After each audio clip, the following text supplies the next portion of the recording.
আসসালামু আলাইকুম ওয়া রাহমাতুল্লাহ। সম্মানিত মুসলিম ভাই ও বোনেরা, আজকে শবে বরাত নিয়ে অত্যন্ত গুরুত্বপূর্ণ 4টি প্রশ্নের উত্তর জানিয়ে দেব ইনশাআল্লাহ, যে প্রশ্নগুলি অনেকেই আমাদের কাছে জানতে চায়। প্রথমেই প্রশ্নগুলি জেনে নিন। 1 নম্বর প্রশ্ন, শবে বরাত কত তারিখে? 2 নম্বর প্রশ্ন, শবে বরাতের নামাজ কত রাকাত এবং কিভাবে পড়ব? 3 নম্বর প্রশ্ন, শবে বরাতের রোজা কয়টি এবং কিভাবে রাখতে হয় এবং রোজা রাখা যাবে কিনা? সর্বশেষ 4 নম্বর প্রশ্ন, শবে বরাতের আমল ও ফজিলত এবং আমাদের করণীয় কি? প্রিয় দর্শক, এই 5টি প্রশ্নের উত্তর কোরআন এবং হাদিসের আলোকে জানিয়ে দেব ইনশাআল্লাহ। অবশ্যই আপনারা ভিডিওটি মনোযোগ দিয়ে শেষ পর্যন্ত দেখবেন। 1 নম্বর প্রশ্ন, শবে বরাত কত তারিখে? উত্তর, আগামী 9 এপ্রিল 2020 বৃহস্পতিবার রাতে পবিত্র শবে বরাত।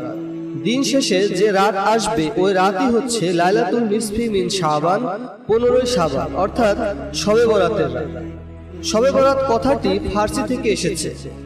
শবে মানে হচ্ছে রাত আর বরাত মানে হচ্ছে মুক্তি। শবে বরাত অর্থ মুক্তির রাত, যেহেতু এই রাতে আল্লাহ অগণিত মাখলুককে ক্ষমা করে থাকেন।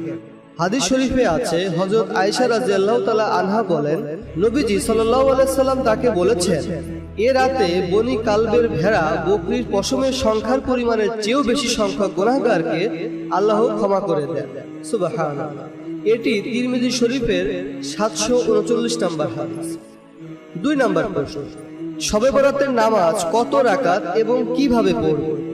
উত্তর, শবে বরাতের নির্দিষ্ট কোনো নামাজ কোরআন বা হাদিসে উল্লেখ নেই, তবে হাদিসে আছে রাসূল সাল্লাল্লাহু আলাইহি ওয়াসাল্লাম বলেন, যখন শাবানের মধ্য দিবস আসবে তখন তোমরা রাতে নফল ইবাদত করবে ও দিনে রোজা পালন করবে। ইবাদতের মধ্যে শ্রেষ্ঠ হলো নামাজ, সুতরাং নফল ইবাদতের মধ্যে শ্রেষ্ঠ হলো নফল নামাজ। হাদিসটি ইবনে মাজাহ 1384 নম্বর হাদিস। আর তাই 2 রাকাত করে যত খুশি ততবার নামাজ পড়তে পারেন, আর তার নির্দিষ্ট কোনো সংখ্যা নেই। এখন নিয়ত করবেন কিভাবে? বলবেন, আমি 2 রাকাত নফল নামাজ পড়ছি কিবলামুখী হয়ে, আল্লাহু আকবার। এইভাবে সংকল্প করলেই আপনার নামাজ হয়ে যাবে। তবে এখানে সূরা ফাতিহার পরে সূরা ইখলাস 3 বার পড়তে হবে বা সূরা ওয়াকিয়া পড়তে হবে এমন কোনো কথা হাদিসে নেই। এইগুলি সম্পূর্ণ বানোয়াট কথা। তাই সূরা ফাতিহার পরে যে কোনো সূরা দিয়ে নামাজ পড়লেই নামাজ হয়ে যাবে ইনশাআল্লাহ। আশা করি বুঝতে পেরেছেন।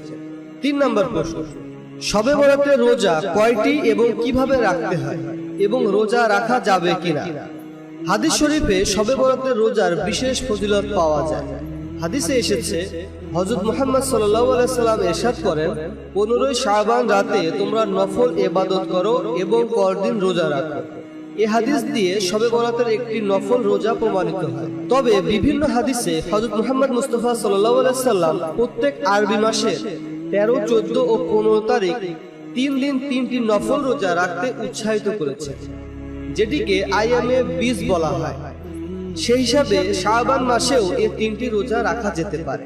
আবার অন্য আরেকটি হাদিসে রয়েছে, হযরত উম্মে সালমা ও হযরত আয়েশা রাদিয়াল্লাহু তাআলা আনহা থেকে বর্ণিত, তিনি বলেন, শাবান মাসে হযরত মুহাম্মদ সাল্লাল্লাহু আলাইহি সাল্লাম অধিক হারে রোজা রাখতেন, যেন তিনি গোটা শাবান মাসে রোজা রাখতেন। সেই হিসাবে শাবান মাসে বেশি বেশি নফল রোজা রাখা অবশ্যই সওয়াবের কাজ। হাদিসটি তিরমিজি শরীফের 155 এবং 156 এবং 159 নম্বর হাদিস। সর্বশেষ প্রশ্ন, শবে বরাতের আমল ও ফজিলত এবং আমাদের করণীয় কি? প্রিয় দর্শক, এই ভিডিওটি এই পর্যন্ত দেখার পরে অবশ্যই আপনারা বুঝতে পেরেছেন শবে বরাতে কি কি আমল আমরা করতে পারি। তবুও আমি আপনাদের সামনে সহজ করে উপস্থাপন করছি, আপনারা অবশ্যই মনোযোগ দিয়ে শুনবেন। শবে বরাত রাতে এশার নামাজ পড়ার পরে 2 রাকাত সুন্নাত পড়বেন। এরপরে নির্জনে 2 রাকাত করে নফল নামাজ আদায় করবেন। এখানে কত রাকাত পড়লেন এটি বড় কথা নয়, নামাজ কত দীর্ঘ করলেন এবং কত মনোযোগ দিয়ে খুশুখুশুর সঙ্গে নামাজ আদায় করলেন এটিই বড় কথা। হাদিস শরীফে আছে, হযরত আয়েশা সিদ্দিক রাদিয়াল্লাহু তাআলা আনহা বলেন, একবার রাসূল সাল্লাল্লাহু আলাইহি ওয়াসাল্লাম নামাজে দাঁড়ালেন এবং এত দীর্ঘ সিজদা করলেন যে আমার ধারণা হলো তিনি মৃত্যুবরণ করেছেন। আমি তখন উঠে তার পায়ে বৃদ্ধাঙ্গুলি নাড়া দিলাম, তার বৃদ্ধাঙ্গুলি নড়ল। তিনি সেজদা থেকে উঠলেন এবং নামাজ শেষ করে আমাকে লক্ষ্য করে বললেন, হে আয়েশা, তোমার কি আশঙ্কা হয়েছে? আমি বললাম, ইয়া রাসূলুল্লাহ সাল্লাল্লাহু আলাইহি ওয়াসাল্লাম, আপনার দীর্ঘ সেজদা দেখে আমার আশঙ্কা হয়েছিল আপনি মৃত্যুবরণ করেছেন কিনা। নবী সাল্লাল্লাহু আলাইহি ওয়াসাল্লাম বললেন, তুমি কি জানো এটা কোন রাত? আমি বললাম, আল্লাহ ও আল্লাহর রাসূলই ভালো জানেন। তখন নবী সাল্লাল্লাহু আলাইহি ওয়াসাল্লাম বললেন, এটা হলো অর্ধ শাবান রাত। এ রাতে আল্লাহ তাআলা তার বান্দাদের প্রতি মনোযোগ দেন, ক্ষমা প্রার্থনাকারীদেরকে ক্ষমা করে দেন, অনুগ্রহ প্রার্থীদেরকে অনুগ্রহ করেন, আর বিদ্বেষ পোষণকারীদেরকে তাদের অবস্থাতে ছেড়ে দেন। হাদিসটি শুআবুল ঈমান 3য় খণ্ড পৃষ্ঠা নম্বর 382। অর্থাৎ এই হাদিস থেকে আমরা বলতে পারি, নামাজে অত্যন্ত মনোযোগী হতে হবে এবং এটিও বুঝতে হবে আল্লাহ দুই ধরনের ব্যক্তিকে ছাড়া সবাইকে ক্ষমা করে দেন। তাদের মধ্যে 1 নম্বর হচ্ছে যে ব্যক্তি শিরক করলো এবং 2 নম্বর ব্যক্তি হচ্ছে যে ব্যক্তি হিংসা করলো। আর আমাদের চেষ্টা করতে হবে যে এই দুই ধরনের মধ্যে আমরা না পড়ে যাই। এরপরে শবে বরাতের ফজিলত এবং আমাদের করণীয় বিষয়টি বলে ভিডিওটি শেষ করব। ফজিলত সম্পর্কে একটি হাদিস না বললেই নয়, সেটি হচ্ছে হযরত আলী রাদিয়াল্লাহু তাআলা আনহু থেকে বর্ণিত। তিনি বলেন, নবী করিম সাল্লাল্লাহু আলাইহি ওয়াসাল্লাম বলেছেন, 14ই শাবান দিবাগত রাত যখন আসে তখন তোমরা এ রাতটি ইবাদত বন্দেগীতে কাটাও এবং দিনের বেলায় রোজা রাখো, কেননা এদিন সূর্যাস্তের পরে আল্লাহ তাআলা দুনিয়ার আসমানে নেমে আসেন এবং আহ্বান করেন, কোনো ক্ষমা প্রার্থী আসো কি? আমি ক্ষমা করব। কোনো রিজিক প্রার্থী আসো কি? আমি রিজিক দেব। আসো কি কোনো বিপদগ্রস্ত? আমি উদ্ধার করব। এভাবে ভোর পর্যন্ত আল্লাহ তাআলা মানুষের বিভিন্ন প্রয়োজনের কথা উল্লেখ করে আহ্বান করতে থাকেন। সুবহানাল্লাহ। এটি ইবনে মাজায় বর্ণিত হয়েছে।